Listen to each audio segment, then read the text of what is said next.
Mengapa kita yang tidak pernah melihat, tidak pernah lihat rekamannya, fotonya, suaranya, begitu mencintai beliau, termasuk kita melakukan hal ini? Inilah sebetulnya warisan sangat penting, bagaimana kehadiran seseorang bisa tembus di hati walaupun ribuan tahun, walaupun ribuan kilometer. Inilah yang harus kita miliki. Tidak ada yang lebih pahit dari berharapnya hati kepada kita. Allahumma aftah lana hikmataka ya Allah.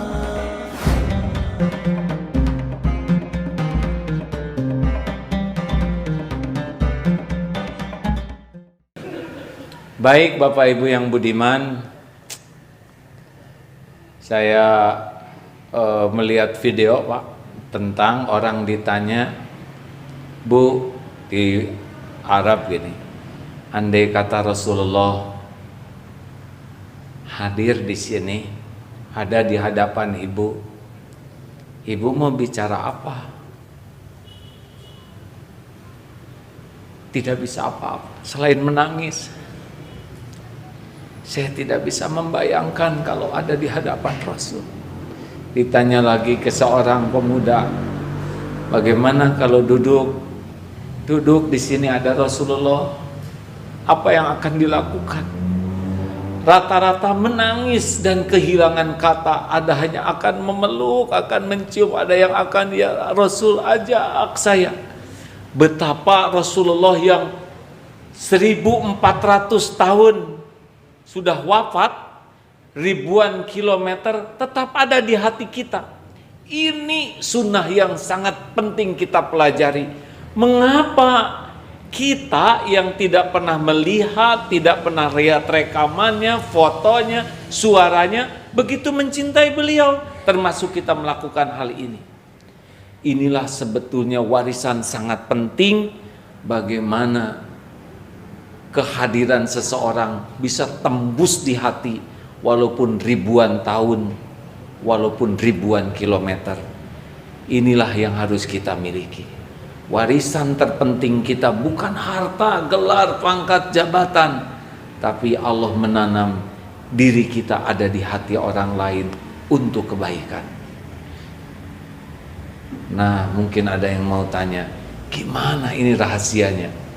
Maaf Pak Bupati, bangunan ini sudah berapa lama ya? Sudah lama ya? Sudah banyak bupati di sini Pak? Giliran. Udah ada yang meninggal belum? Nah, sekarang giliran Bapak ya.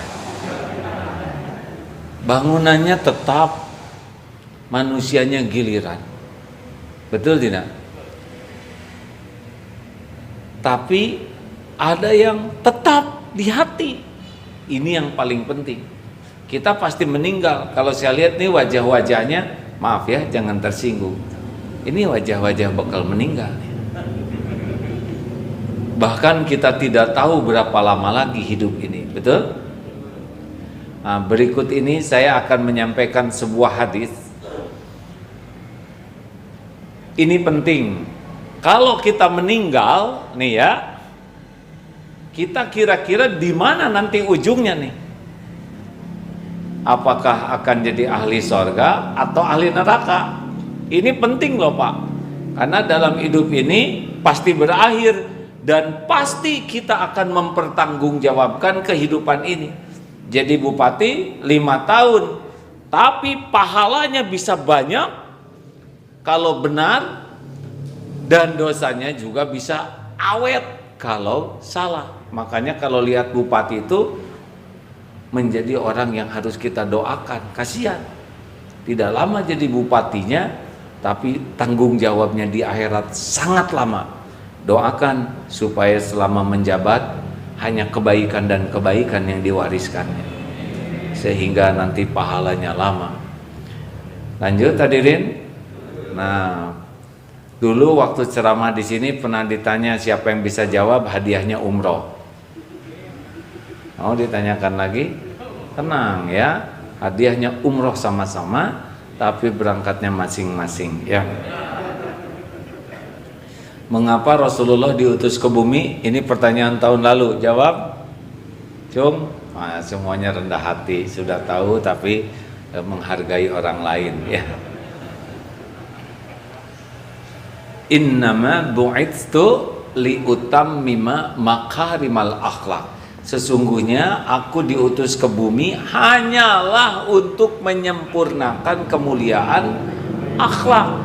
Jadi Rasulullah berjuang, bersimbah keringat, air mata, bahkan darah cuma satu, supaya umat manusia ini memiliki kemuliaan akhlak.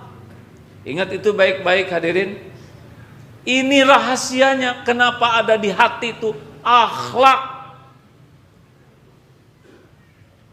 Jadi kalau ingin tahu siapa orang Islam yang paling baik, gampang. Lihat apanya?